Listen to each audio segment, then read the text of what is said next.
Dharana Dewari Channel, belajar sejarah yuk. Halo sahabat Dewari, salam jas merah.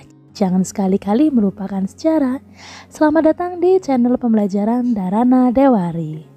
Nah, di video kali ini kita akan membahas tentang apa aja sih aspek yang membuat suatu kawasan itu dikatakan sebagai wilayah maritim. Yuk langsung aja simak penjelasan berikut ini. Yang pertama, perkapalan. Aspek perkapalan yang dimaksud di sini adalah kemampuan untuk menyediakan alat transportasi laut, antara lain perahu. Perahu menurut KBBI adalah kendaraan air yang tidak bergeladak yang lancip pada kedua ujungnya dan lebar di bagian tengahnya. Perahu adalah teknologi transportasi air yang diciptakan manusia sebagai bentuk adaptasi dalam menghadapi kondisi alam, khususnya di berbagai bentuk wilayah perairan.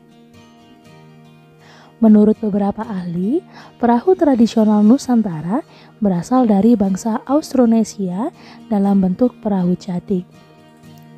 Perahu cadik terbuat dari satu batang kayu yang dikeruk bagian dalamnya, yang nantinya akan kita kenal dengan nama perahu lesung. Aspek yang kedua, pelayaran. Bangsa Austronesia yang menyebar ke Formosa beradaptasi dengan lingkungan pulau dan belajar menyeberangi selat. Dari kawasan ini mereka mengembara ke daerah lain dengan membawa dan mengembangkan teknik perladangan berpindah, pembuatan perahu, dan pembuatan barang-barang dari tembikar. Pelayaran menggunakan perahu pertama kali ditemukan ketika manusia melihat fenomena batang kayu yang hanyut dan bisa mengapung di atas air. Beberapa batang kayu tersebut dikabungkan dan diikat dengan tali yang akhirnya menjadi sebuah rakit.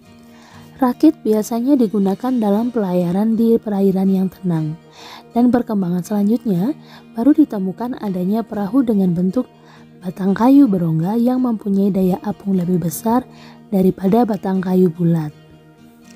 Aspek pelayaran yang dimaksud di sini adalah jalur perdagangan laut.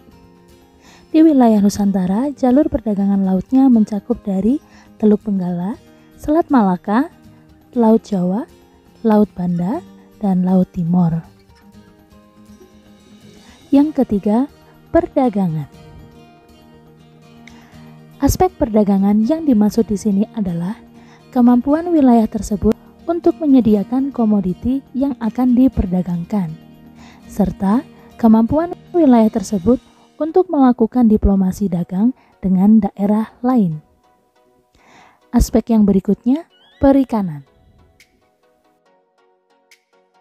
Perikanan yang dimaksud di sini adalah kemampuan masyarakat dalam mengolah ekosistem ikan sehingga dapat dijadikan komoditi dagang yang membantu perekonomian masyarakatnya.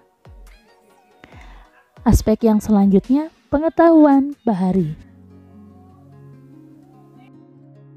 Pengetahuan bahari yang dimaksud di sini adalah kemampuan masyarakat dalam memahami kondisi laut seperti kondisi angin dan cuaca, dan juga ilmu perbintangan, yang nantinya akan digunakan sebagai dasar navigasi atau penunjuk arah ketika melakukan pelayaran.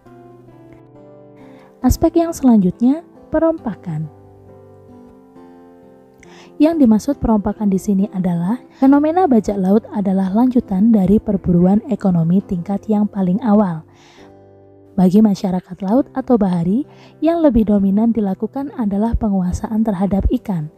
Namun pada akhirnya akan semakin berkembang menjadi penangkapan segala sesuatu yang berada di laut luas. Aspek yang terakhir, tradisi bahari.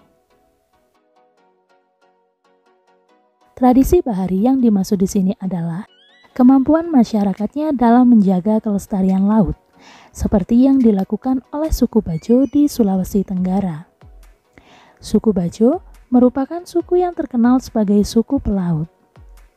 Suku Bajo juga memiliki tradisi bahari yang diterapkan dalam ritual adat, seperti adat sangal.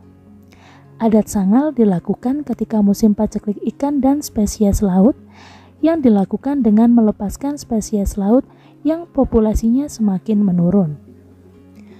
Misalkan masyarakat Bajo pernah melepaskan penyu agar populasinya semakin meningkat. Hal ini biasanya dilakukan sebagai bentuk untuk penolak bala. Selain itu, di suku Bajo juga terdapat tradisi bahari yang dinamakan gerakan Tuba di Katutuang, yang artinya karang disayang. Kegiatan ini merupakan konservasi laut untuk memelihara ekosistem terumbu karang. Nah, Sobat Dewari, materi di bagian 1 sudah selesai. Pada video selanjutnya kita akan membahas materi di bagian 2 yang mempunyai peran penting dalam proses kemaritiman di wilayah Nusantara pada masa Hindu-Buddha. Bagi Sobat Dewari yang belum menonton materi di video yang sebelumnya, langsung aja klik tautan di bawah ini ya.